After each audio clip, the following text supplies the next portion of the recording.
کہ آپ کثرت سے اس ماہ مبارک کے اندر روزے رکھتے ہیں۔ حضرت عائشہ رضی اللہ تعالی عنہا فرماتی ہیں کہ میں نے اتنی کثرت کے ساتھ روزے رکھتے ہوئے رسول اللہ صلی اللہ علیہ وسلم کو کسی مہینے میں نہیں دیکھا جتنی کثرت کے ساتھ آپ شعبان کے مہینے میں روزے رکھتے، حتیٰ کہ بعض دفعہ نبی صلی اللہ علیہ وسلم اس کو رمضان کے ساتھ ملا دیتے، اور ایک حدیث میں یوں آتا ہے کہ رسول اللہ صلی اللہ علیہ وسلم کو مہینوں میں سے سب سے زیادہ جو مہینہ پسند تھا روزے رکھنے کے لیے، نفلی روزے، ایک تو ہے فرضی روزے جو رمضان المبارک کے روزے ہیں، وہ تو فرض ہے اللہ کی طرف سے، لیکن نفلی روزے رکھنے کے لیے جو سب سے زیادہ مہینہ نبی صلی اللہ علیہ وسلم کو محبوب تھا، پسند تھا، وہ شعبان کا مہینہ ہے کہ آپ اس میں سب سے زیادہ روزے رکھتے ہیں۔ اور نسائی کی ایک روایت میں آتا ہے کہ حضرت اسامہ بن زید رضی اللہ تعالی عنہ نے پوچھا رسول اللہ صلی اللہ علیہ وسلم سے کہ یا رسول اللہ، آپ شعبان کے مہینے میں سب سے زیادہ روزے رکھتے ہیں، اس کی کیا وجہ ہے، اس کا کیا سبب ہے؟ تو رسول اللہ صلی اللہ علیہ وسلم نے فرمایا یہ مہینہ ایسا مہینہ ہے کہ اس مہینے میں لوگ غفلت کا شکار ہو جاتے ہیں۔ کس چیز سے غفلت کا شکار؟ روزے رکھنے سے۔ ہماری تو یہ عادت نہیں ہے، الا ماشاء اللہ، اللہ تعالیٰ جس کو خاص اپنی رحمت اللہ جس پر فرما دے وہ روزے رکھتے ہیں۔ ہمارے ہاں بھی نفلی روزوں کا اہتمام کیا جاتا ہے، ایام 20 کے روزے، اسی طرح جمعرات اور سوموار کا روزہ،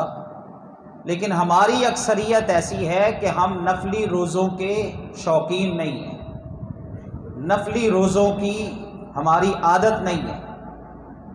تو آپ نے اس معاشرے کے اعتبار سے جو عرب کا معاشرہ تھا، صحابہ کرام کا معاشرہ، اور اب بھی عربوں کے اندر نفلی روزوں کا شوق پایا جاتا ہے، تو آپ نے فرمایا کہ یہ مہینہ ایسا مہینہ ہے جس میں لوگ غافل ہو جاتے ہیں۔ پھر آپ نے فرمایا اس مہینے میں ترفع الاعمال فیہ الی رب العالمین، او کما قال النبی صلی اللہ علیہ وسلم۔ آپ نے فرمایا اس مہینے میں اللہ کے ہاں اعمال اٹھائے جاتے ہیں، سال بھر کے اعمال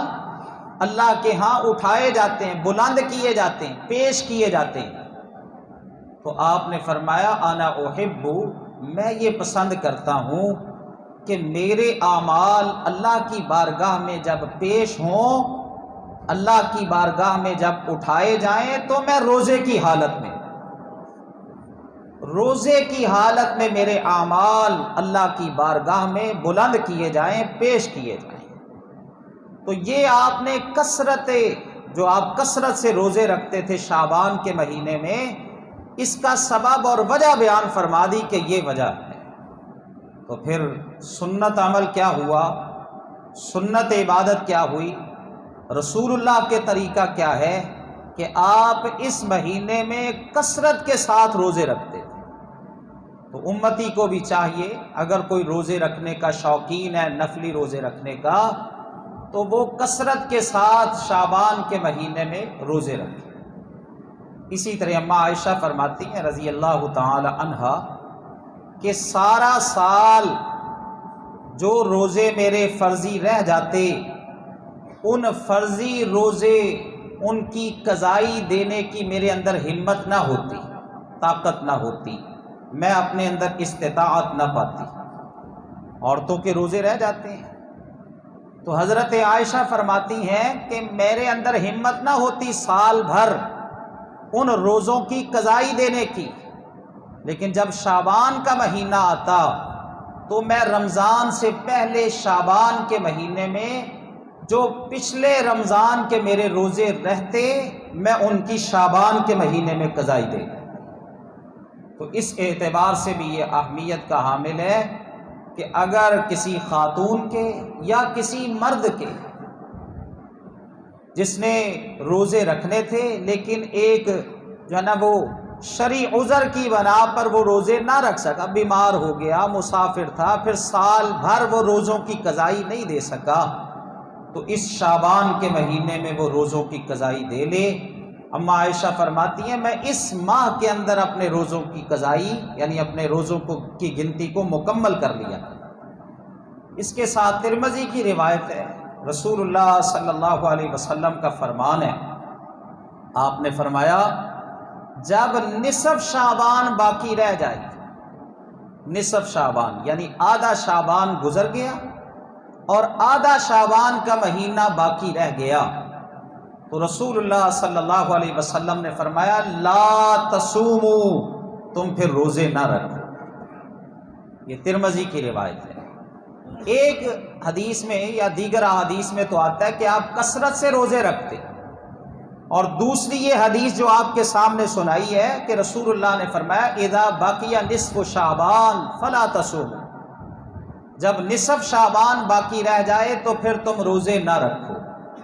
اب محدثین نے اس کی وضاحت کیا کی ہے کہ رسول اللہ نے جو منع کیا ہے نا، رسول اللہ صلی اللہ علیہ وسلم نے جو منع کیا ہے کہ جب آدھا شعبان باقی رہ جائے تو اس وقت تم نے روزے نہیں رکھنے، تو آپ نے اس بندے کو منع کیا ہے جو نصف شعبان کے بعد روزوں کا آغاز کرتا ہے۔ 15 دن گزر گئے شعبان کے، اس نے نفلی روزے نہیں رکھے، اب 15 دن گزرنے کے بعد پھر روزوں کا آغاز کرتا ہے شعبان کے مہینے میں،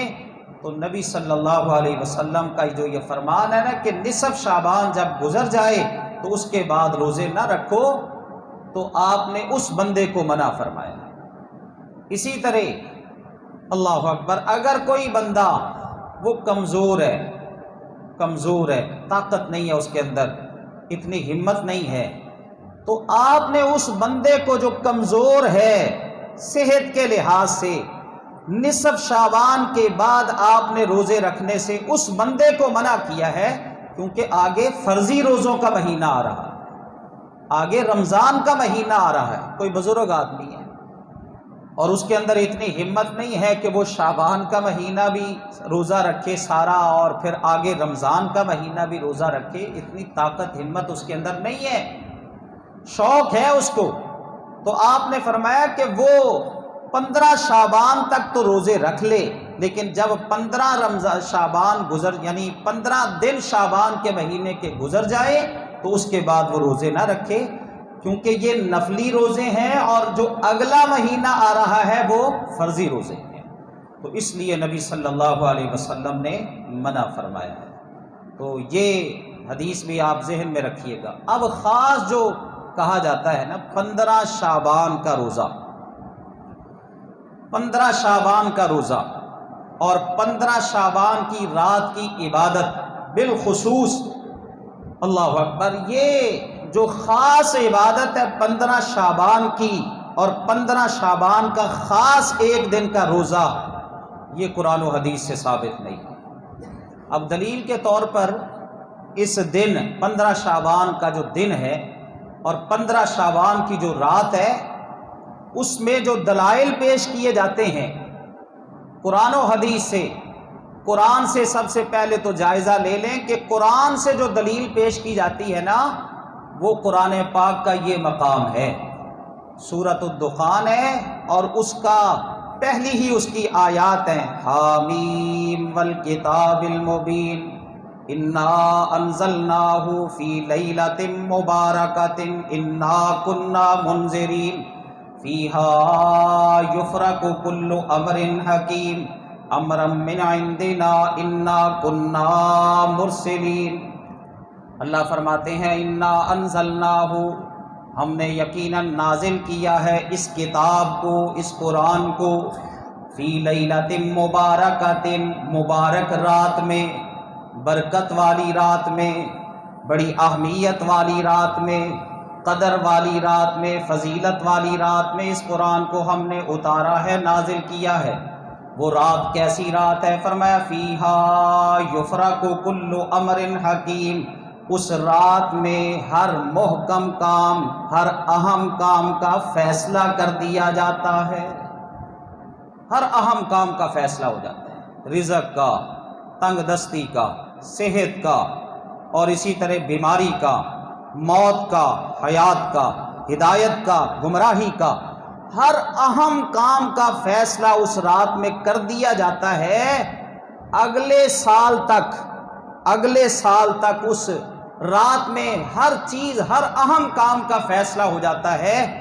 وہ رات کون سی ہے؟ فرمایا وہ رات جس رات میں ہم نے اس قرآن کو نازل کیا۔ اب یہ دلیل کے طور پر پیش کی جاتی ہے۔ اللہ اکبر! جتنے بھی مفسرین ہیں سب کہتے ہیں کہ اس رات سے مراد جس میں اللہ نے ہر کام کا فیصلہ اللہ کی طرف سے ہوتا ہے، اور جس رات میں اللہ نے قرآن کو نازل کیا ہے، وہ شعبان کی رات نہیں ہے، وہ 15 شعبان کی رات نہیں۔ صرف ایک مفسر کہتے ہیں، اکرمہ ان کا نام ہے، کہ اللہ اکبر اس سے مراد جو ہے نا وہ یہ 15 شعبان کی رات ہے کہ جس میں جو ہے نا وہ ہر کام کا فیصلہ کر دیا جاتا ہے۔ صرف ایک مفسر، اس کے علاوہ جتنے بھی مفسرین ہیں سب کہتے ہیں اس سے مراد لیلۃ القدر ہے۔ اللہ اکبر! اور پھر ہم قرآن کو پڑھیں گے، جب قرآن میں ہی قرآن کی آیت کی کسی کی تفسیر ہو تو پھر دیگر اللہ اکبر کی چیزوں کی طرف جانے کی ضرورت ہی نہیں ہے، دیگر اقوال کی طرف تو جانے کی ضرورت نہیں ہے۔ اللہ نے قرآن پاک میں کیا فرمایا؟ انا انزلناہ فی لیلۃ القدر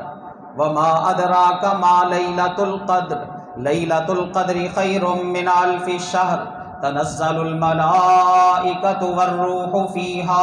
بإذن ربہم من کل امر سلام ہی حتی مطلع الفجر۔ اللہ فرماتے ہیں انا انزلناہ فی لیلۃ القدر، ہم نے اس کتاب کو نازل کیا ہے قدر والی رات میں۔ اور وہاں کیا فرمایا؟ انا انزلناہ فی لیلۃ مبارکہ، ہم نے اس کتاب کو اتارا ہے، نازل کیا ہے برکت والی رات میں۔ تو اللہ نے یہاں پہ وضاحت فرما دی کہ وہ جو برکت والی رات ہے، فیہا یفرق کل امر حکیم، جس میں ہر اہم کام کا فیصلہ کیا جاتا ہے، وہ قدر والی رات ہے، لیلۃ القدر ہے۔ اللہ جی وہ لیلۃ القدر کس مہینے میں آتی ہے؟ فرمایا قرآن پڑھو، شہر رمضان الذی انزل فیہ القرآن ھدی للناس وبینات من الھدی والفرقان۔ لوگوں شعبان کا مہینہ نہیں ہے جس میں اللہ نے قرآن اتارا،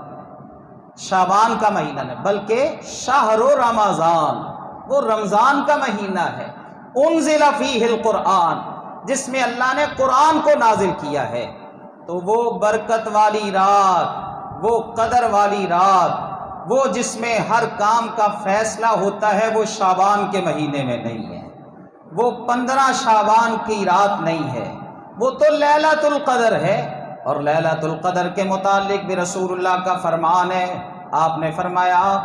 لیلۃ القدر کو رمضان کے آخری جو راتیں ہیں نا، آخری جو حصہ ہے، تاک راتیں اس میں تلاش کرو۔ اس کا تعین نہیں کیا گیا کہ فلاں رات ہی لیلۃ القدر ہے، نہیں، آپ نے فرمایا لیلۃ القدر کو تلاش کرو۔ جس کو وہ رات لیلۃ القدر کی مل گئی، اللہ فرماتے ہیں لیلۃ القدر خیر من الف شہر، وہ رات لیلۃ القدر کی 1000 مہینوں سے زیادہ افضل اور بہتر رات ہے۔ اس میں اہم کام کے فیصلے ہوتے ہیں۔ عبداللہ بن عباس رضی اللہ تعالی عنہ فرماتے ہیں، تم دیکھتے ہو ایک آدمی کو، تر الرجل یمشی فی الاسواق، وہ بازاروں میں چلتا پھرتا ہے، اس کو تم دیکھتے ہو آتے جاتے بازاروں میں، خرید و فروخت کرتے ہوئے تم دیکھتے ہو اس کو، لیکن کہتے ہیں اس کا نام لیلۃ القدر، لیلۃ القدر جو قدر والی رات ہے، جو بابرکت رات ہے، اس رات میں اس کا نام مردوں میں لکھ دیا جاتا ہے۔ انسان کو نہیں پتا ہوتا کہ اس دن اس رات میرا نام مردوں میں شمار کر دیا گیا ہے، لکھ دیا گیا ہے۔ اور پھر اس پر دلیل کے طور پر عبداللہ بن عباس نے یہی آیت قرآن کی پڑھی، انا انزلناہ فی لیلۃ مبارکہ انا کنا منذرین فیہا یفرق کل امر حکیم۔ لوگو ہم نے اس کتاب کو اتارا ہے برکت والی رات میں، فیہا وہ رات ایسی رات ہے کہ اس میں یفرق کل امر حکیم، ہر اہم کام کا فیصلہ کر دیا جاتا ہے، ہر اہم کام کا۔ تو یہ 15 شعبان کی رات نہیں، قرآن سے تو جو دلیل پیش کی جاتی ہے نا، یہ 15 شعبان کی رات کی فضیلت کی جو دلیل پیش کی جاتی ہے اس کا رد تو قرآن پاک کے اندر موجود ہے۔ قرآن سے بڑھ کر بھی ہمارے لیے کوئی اور ہو سکتا ہے؟ یہ قرآن ہی ہے جو سیدھے راستے کی طرف، ان ھذا القرآن یہدی للتی ہی اقوم۔ لوگو یہ قرآن ہے، قرآن یہدی جو رہنمائی کرتا ہے، للتی ہی اقوم سب سے زیادہ سیدھے راستے کی طرف یہ قرآن رہنمائی کرتا ہے۔ تو اگر قرآن نے ہی ہماری رہنمائی کر دی، وہ برکت والی رات، وہ جس میں ہر اہم کام کا فیصلہ ہوتا ہے، وہ شعبان کے مہینے میں نہیں بلکہ رمضان کے مہینے میں ہے، تو پھر ہمیں تسلیم کر لینا چاہیے۔ اللہ اکبر۔ اگر کوئی پڑھنا چاہے تو قرآن پڑھے، سورۃ بقرہ پڑھے۔ دوسرے پارے میں اللہ نے رمضان کے روزوں کا تذکرہ کیا، آغاز میں ہی اللہ نے فرما دیا شہر رمضان الذی انزل فیہ القرآن، اور اسی طرح سورۃ القدر پڑھے 30ویں پارے میں، یہ پوری سورت ہی اللہ نے لیلۃ القدر کی فضیلت میں اتاری ہے، اس کو نازل فرمایا۔ اسی طرح حدیث پیش کی جاتی ہے حضرت علی رضی اللہ تعالی عنہ کے حوالے سے، تو وہ ابن ماجہ کے اندر روایت آتی ہے، ابن ماجہ میں، اور ابن ماجہ میں میں نے آج پڑھی کہ چلو میں دیکھوں کیا فضیلت ہے اس کی، تو وہاں پہ ابن ماجہ میں جو روایت پیش کی گئی حضرت علی سے، جس میں آتا ہے کہ نبی صلی اللہ علیہ وسلم نے فرمایا کہ تم 15 شعبان کا روزہ رکھو، رات کا قیام کرو، 15 شعبان کی رات کا قیام کرو، دن کا روزہ رکھو۔ اور پھر اس میں یہ بھی آتا ہے کہ نبی صلی اللہ علیہ وسلم نے فرمایا، یہ آپ کا فرمان نہیں ہے، بعد میں وضاحت کروں گا، کہ آپ نے فرمایا کہ اس رات میں اللہ غروب آفتاب کے بعد ہی پہلے آسمان پر آ جاتا ہے، اللہ کا نزول ہوتا ہے پہلے۔ اب اللہ کیسے آتا ہے؟ یہ تو صحیح حدیث سے ثابت ہے کہ اللہ تعالیٰ ثلث رات جب گزر جاتی ہے تو اس وقت اللہ جو ہے وہ پہلے آسمان پر آتا ہے اور اللہ یہ آواز لگاتا ہے مجھ سے کوئی معافی مانگنے والا، میں اس کو معاف کر دوں۔ یہ صحیح روایت کے اندر آتا ہے، صحیح حدیث ہے محمد مصطفیٰ صلی اللہ علیہ وسلم کی، مجھ سے کوئی دعا کرنے والا میں اس کی دعا کو قبول کروں، مجھ سے کوئی اللہ اکبر حاجت اپنی کوئی پوری کروانے والا میں اس کی حاجت کو پورا کر دوں۔ لیکن اس روایت میں آتا ہے کہ اللہ پہلی رات غروب آفتاب کے بعد ہی اللہ پہلے آسمان پر آ جاتا ہے، اور طلوع فجر تک اللہ پہلے آسمان پر رہتا ہے، اور اللہ مسلسل یہ فرماتے ہیں ہے مجھ سے کوئی معافی مانگنے والا میں اس کو معاف کر دوں، ہے مجھ سے کوئی شفا طلب کرنے والا میں اس کو شفا دے دوں،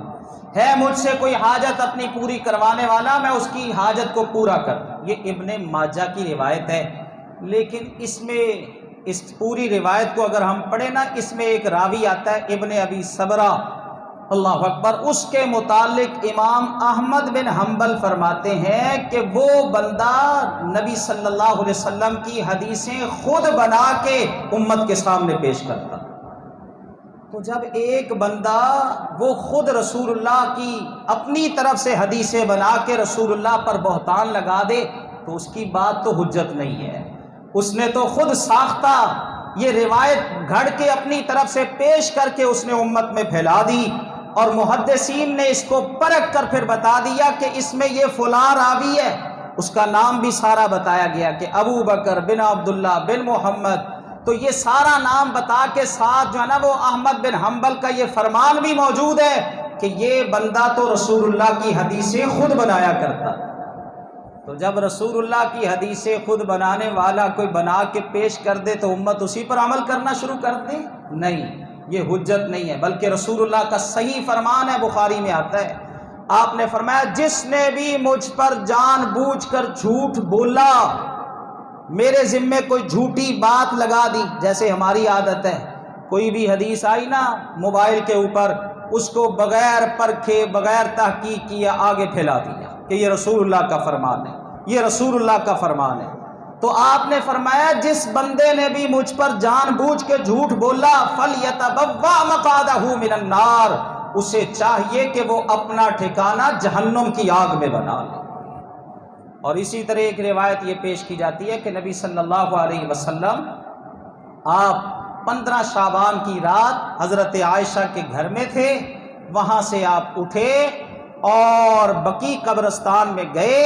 وہاں قبرستان میں پھر نبی صلی اللہ علیہ وسلم نے دیکھا حضرت عائشہ کو، تو آپ نے حضرت عائشہ سے پوچھا تو حضرت عائشہ نے بتلایا۔ اس کے بعد آپ نے فرمایا کہ یہ رات ایسی رات ہے کہ اللہ بنو کلب قبیلے کی بکریوں کی کے جو بال ہیں ان کی تعداد کے برابر لوگوں کو معاف کر دیتا ہے۔ اب یہ ترمذی کی روایت ہے، ترمذی کی روایت ہے، اور اس میں امام ترمذی علیہ الرحمہ خود فرماتے ہیں کہ اس میں 2 راوی ایسے ہیں، 2 راوی، اس روایت میں 2 راوی ایسے ہیں کہ جن کا انقطاع، یعنی ایک راوی اس نے دوسرے راوی سے یہ بات سنی ہی نہیں ہے، اس کی کوئی بھی حدیث سننا اس سے ثابت ہی نہیں ہے کہ اس نے فلاں بندے سے حدیث سنی تھی، لیکن وہ اس میں آ گیا۔ تو وہ روایات آپ اکثر جو یہ روایات پیش کی جاتی ہیں 15 شعبان کی رات، اس پر میں کیا تبصرہ کروں، میں کل ہی سن رہا تھا مولانا طارق جمیل ان کو کہ وہ بھی کہہ رہے تھے کہ 15 شعبان کی رات کے بارے میں جتنی بھی احادیث آتی ہیں وہ ساری ضعیف ہیں، وہ ساری کمزور ہیں، وہ ساری ضعیف ہیں۔ اور پھر ساتھ فرماتے ہیں لیکن جب ساری کمزور روایتیں مل جائے نا تو کچھ نہ کچھ ہو جاتا ہے، کچھ نہ کچھ ہو جاتا ہے۔ ہم کہتے ہیں جب کمزور روایتیں، کمزور ضعیف من گھڑت، اللہ اکبر، جو رسول اللہ سے ثابت ہی نہیں، وہ روایتیں مل جائیں، ان سے کوئی عبادت ثابت نہیں ہوتی، ان سے کوئی عبادت بھی ثابت نہیں ہوتی۔ تو جب یہ ایک روایت ہاں ایسی ہے جس پر محدثین کہتے ہیں، باقی محدثین کہتے ہیں کہ یہ روایت بھی ضعیف ہے، یہ 15 شعبان کی رات کے بارے میں کہ یہ روایت بھی ضعیف ہے، لیکن علامہ البانی علیہ الرحمہ اس کو حسن درجے کا قرار دیتے ہیں کہ نہیں، یہ روایت حسن درجے کی ہے۔ وہ صرف ایک روایت ہے جس پر باقی محدثین کہتے ہیں کہ یہ جو ہے وہ ضعیف روایت ہے، لیکن علامہ البانی فرماتے ہیں کہ یہ حسن درجے کی روایت ہے۔ صرف اس میں کیا آتا ہے کہ اللہ 15 شعبان کی رات کو آسمان سے نیچے زمین کی طرف جھانکتا ہے اور ہر بندے کو معاف کر دیا جاتا ہے، ہر بندے کو معاف کر دیا جاتا ہے، سوائے مشرک کے، سوائے شرک کرنے والے کے، اللہ اکبر، اور سوائے بغض، مسلمان سے بغض، کینہ، عداوت رکھنے والے کے، اس کے علاوہ ہر بندے کو معاف کر دیا جاتا ہے۔ تو اس حدیث سے کیا پتہ چلا کہ آپ اپنے آپ کو شرک سے محفوظ کریں، اپنے آپ کو شرک سے بچائیں۔ میرا عقیدہ سارا گندگی سے بھرا ہوا ہو، شرک والی غلاظت سے بھرا ہوا ہو، اور میں 15 شعبان کی رات کو عبادت کر لوں، حدیث میں کیا آتا ہے کہ اللہ اس مشرک کو معاف نہیں کرتا، اس شرک کرنے والے کو معاف نہیں کرتا، اللہ اکبر۔ اور اسی طرح اس حدیث سے یہ پتہ چلا ہے کہ اس سینے کو پاک کریں مسلمان کے بغض سے، اس سینے کو پاک کریں مسلمان کے کینے سے، اس سینے کو پاک کریں، اس دل کو پاک کریں مسلمان کی، اللہ اکبر، عداوت سے۔ اگر اس سینے میں مسلمان کا بغض ہوگا،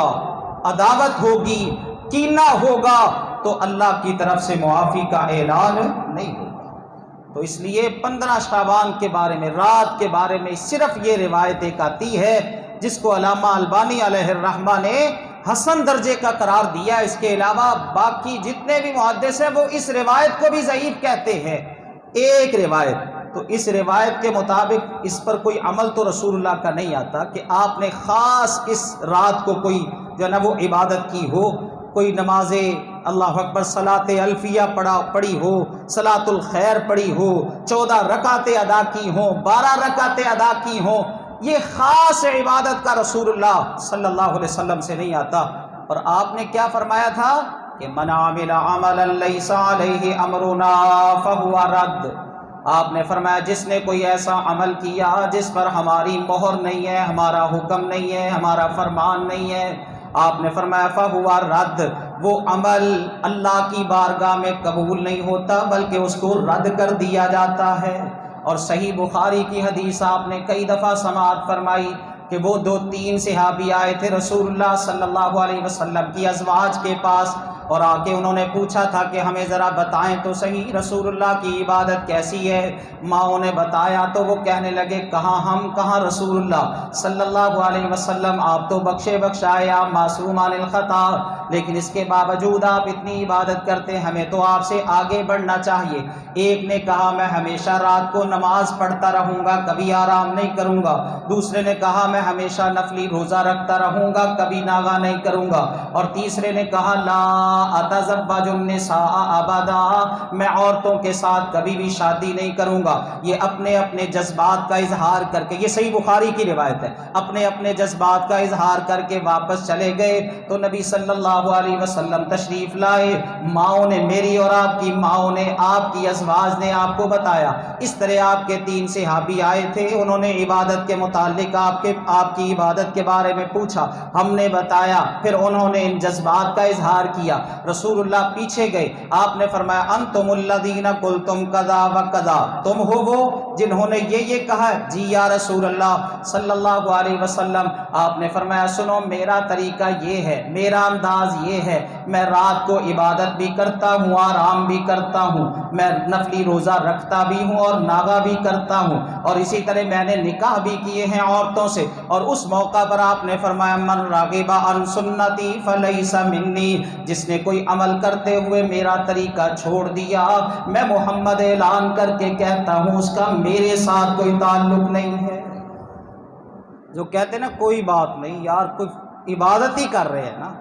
اللہ اکبر، رات کے وقت آخر اللہ کے سامنے سجدے ہی کر رہے ہیں نا، نماز تسبیح کا ہی اہتمام ہو رہا ہے نا، دن کے روزے کا ہی اہتمام کیا جا رہا ہے، خاص طور پر 15 شعبان۔ باقی تو یہ مہینہ رسول اللہ کو پسند ہے روزے رکھنے کے لیے، آپ کثرت کے ساتھ روزے رکھیں، اگر نہیں رکھ سکتے کم از کم جمعرات سوموار کا روزہ رکھ لیں، ایام 20 کا روزہ رکھ لیں، اور اگر آپ شوقین ہے کہ نہیں مجھے کثرت سے روزے رکھنے چاہیے تو رکھیں، آپ کو کون منع کرتا ہے، لیکن خاص 15 شعبان، خاص صرف 15 شعبان کا روزہ رسول اللہ سے ثابت نہیں ہے۔ اللہ اکبر، 15 شعبان کی رات کی خاص عبادت رسول اللہ سے ثابت نہیں ہے۔ اور آپ نے فرمایا تھا من راغب عن سنتی، جس نے میرے طریقے سے منہ پھیرا میں محمد نے اس سے منہ پھیر لیا۔ اور یہ نقصان کا اس وقت پتہ چلے گا جب صحیح حدیث کے اندر آتا ہے رسول اللہ صلی اللہ علیہ وسلم نے فرمایا میں تم سے پہلے حوض کوثر پر ہوں گا،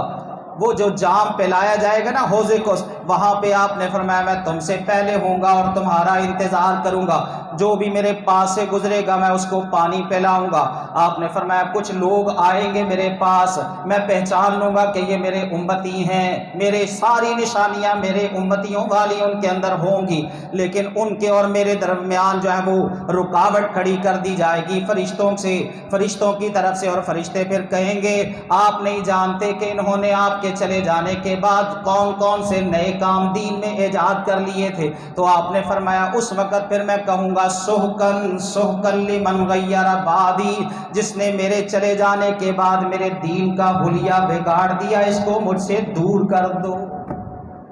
اللہ اکبر، کتنا بڑا نقصان کہ محمد مصطفیٰ صلی اللہ علیہ وسلم کے ہاتھوں سے حوض کوثر پر پانی نصیب نہیں ہوگا، وہ جام نہیں پلایا ملے گا جس جام کی آپ توقع کرتے ہیں محمد مصطفیٰ کے، آپ صلی اللہ علیہ وسلم کے ہاتھوں سے۔ اس لیے ہر عمل میں سنت طریقہ اختیار کریں۔ اور آپ سنتے نہیں کہ نبی صلی اللہ علیہ وسلم تو اپنے ہر خطبے میں ارشاد فرمایا کرتے تھے اما بعد فإن خیر الحدیث کتاب اللہ وخیر الہدی ہدی محمد صلی اللہ علیہ وسلم وشر الامور وشر الامور بدعہ وکل بدعۃ ضلالہ۔ آپ نے فرمایا ہر خطبے میں ان خیر الحدیث کتاب اللہ،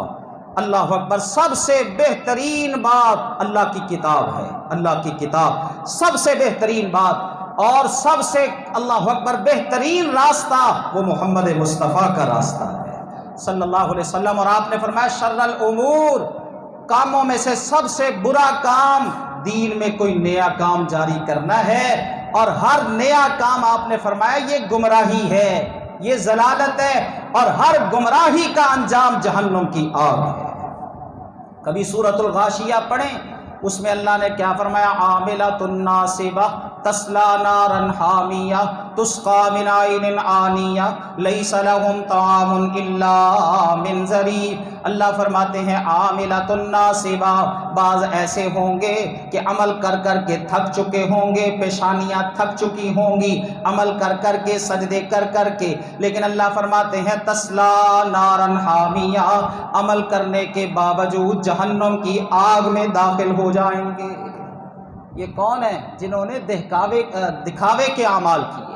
جنہوں نے رسول اللہ کی سنت سے ہٹ کر اعمال کیے۔ یہ وہ لوگ ہیں کہ عمل کرتے رہے اس امید پر کہ قیامت کے دن ہمیں جنت کا داخلہ ملے گا، لیکن فرمایا اس کے باوجود تسلا نارا حامیہ، دہکتی ہوئی آگ میں یہ بندے داخل ہو جائیں گے۔ تو اس لیے وہ کام کریں جو رسول اللہ سے ثابت ہے، جو رسول اللہ کے فرمان سے ثابت ہے، جو رسول اللہ کی حدیث سے ثابت ہے۔ کثرت سے روزے رکھیں اس ماہ کے اندر، اور اس ماہ کی گنتی کو شمار کریں۔ اور پھر یہ 15 شعبان کی جو رات ہے، اس پر صرف یہی نہیں ہے کہ نماز تسبیح ہے اور پھر اس کے ساتھ ساتھ جو ہے وہ 14 رکھتے یا 12 رکھتے یا 100 یا 1000، اس کے علاوہ مسجدوں کو سجایا جاتا ہے، اور اسی طرح اللہ اکبر چراغاں کیا جاتا ہے، آتش بازی کا مظاہرہ کیا جاتا ہے، پھر جو ہے نا وہ قبرستان کا رخ کیا جاتا ہے۔ عجیب منطق ہے، کہتے ہیں 15 شعبان کی رات کو یا دن کو مردے روحیں ان کے گھروں میں آتی ہیں، گھروں کی طرف وہ سفر کرتی ہیں، اور دوسری طرف کہتے ہیں نہیں وہاں پہ جا کے قبرستان پہنچو مردوں کو ملنے کے لیے۔ یہ عجیب منطق ہے، رسول اللہ صلی اللہ علیہ وسلم سے ثابت نہیں ہے۔ اور یہ بھی عقیدہ پایا جاتا ہے کہ روحیں گھروں کی طرف آتی ہیں، اگر حلوہ پوڑی نہ کھلائی کسی کو، نہ پکائی، پہلے تو لوگ کہتے ہیں یہ بڑا بخیل ہے، بڑا کنجوس ہے، اور پھر کہتے ہیں تو نے حلوہ پوڑی نہیں پکائی، جو مردے ہیں مردے وہ آئیں گے، اگر گھر میں حلوہ نہ پکا ہوا ہو تو وہ دیواریں چاٹیں گے۔ یہ کس نے آپ کو بتا دیا؟ اور اس پر دلائل بھی عجیب عجیب قسم کے کہ جی حلوہ تو رسول اللہ کو پسند تھا، ہاں پسند تھا، تو آپ نے جو ہے نا وہ اللہ اکبر احد میں جب آپ کے دانت مبارک شہید ہوئے تھے تو اس موقع پر نبی صلی اللہ علیہ وسلم نے حلوے کا استعمال کیا تھا۔ یہ آپ کو کس نے کہہ دیا کہ رسول اللہ نے اس موقع پر حلوے کا استعمال کیا تھا؟ چلے اگر مان بھی لیں تو پھر اللہ اکبر احد کا جو مارکہ ہے وہ شعبان میں تو نہیں ہوا، وہ تو شوال کے مہینے میں ہوا، رمضان کے بعد جو مہینہ آتا ہے شوال کا مہینہ، اس مہینے میں اللہ اکبر احد کا میدان سجا تھا۔ تو یہ ساری من گھڑت باتیں ہیں۔ ایک بات یاد رکھیں کہ اگر کوئی روح جانے والی نیک تھی وہ جنتوں میں ہے، اس کا جو قبر ہے نا وہ تو جنت کے باغوں میں سے ایک باغ ہے۔ آپ نے حدیث نہیں سنی؟ یا جنت کے باغوں میں سے ایک باغ ہے، یا جہنم کے گڑھوں میں سے ایک گڑھا ہے، جس کی قبر جنت کے باغوں میں سے کوئی باغ بن جائے وہ جہنم میں آئے گا۔ یہ دنیا جہاں اللہ اکبر جہنم ہی جہنم ہے، اور جہاں پہ اللہ اکبر سارا دھوکہ ہی دھوکہ ہے، فراڈ ہی فراڈ ہے، یہاں پہ اس نے کیا لینے آنا ہے؟ اللہ قرآن میں کیا فرماتے ہیں؟ ان الابرار لفی نعیم علی الارائک ینظرون تعرف فی وجوہہم نظرۃ النعیم یسقون من رحیق مختوم ختامہ مسک وفی ذلک فلیتنافس المتنافسون ومزاجہ من تسنیم عینا یشرب بہا المقربون۔ اللہ فرماتے ہیں ان الابرار، یقیناً نیک لوگ، لفی نعیم، وہ تو نعمتوں میں ہے، نعمتوں میں، علی الارائک ینظرون، تختوں پر بیٹھے ہیں، شاندار تختوں پر دیکھ رہے ہیں، تعرف فی وجوہہم نظرۃ النعیم، تو پہچان لے گا ان کے اللہ اکبر چہروں سے ہی جو جنت کی نعمتوں کی تازگی ہے نا، اللہ اکبر، اس کو ان کے چہروں سے ہی پہچان لے گا۔ تو جو جنت میں چلا جائے، نعمتوں میں چلا جائے، جس کی قبر جنت کا باغ بن جائے، بستر جنت کی طرف سے آ جائے، کھڑکی جنت کی طرف سے کھل جائے، اور اس کو کہہ دیا جائے نم کا نومت العروس، اب آرام کی نیند سو جا، قیامت والے دن تیرا رب ہی تجھے اٹھائے گا، وہ اس دنیا میں آنا پسند کرتا ہے، اور اگر کوئی بد ہے تو اس کو کوئی آنے نہیں دیتا۔ اللہ قرآن میں فرماتے ہیں ان الفجار لفی جہیم یصلونھا یوم الدین وما هم عنھا بغائبین۔ اللہ فرماتے فاسق فاجر تو جہنم کی آگ میں، جہنم کی آگ میں ہیں۔ تو اس لیے عقیدہ وہ بنائیں، وہ نہ بنائیں جو ہندوانہ جو ہے نا وہ رسموں پر مبنی ہے، اور یہ سارا چراغاں کرنا، قبروں کی لپائی کرنا، گھروں کی صفائی کرنا، یہ سارا کچھ، اور پھر حلوہ پوڑی پکانا، یہ سارا ہندوانہ رسمیں ہیں جو ہمارے اندر آئی ہیں۔ رسول اللہ صلی اللہ علیہ وسلم کا انداز نہیں۔ کام وہ کریں جس پر محمد مصطفیٰ کی مہر ہو، اور اگر اس سے ہٹ کے کام ہوگا انجام خیر والا نہیں ہوگا۔ اللہ ہم سب کو پیارے نبی کی سنت پر مبنی عمل کرنے کی توفیق عطا فرمائے، آمین ثم آمین۔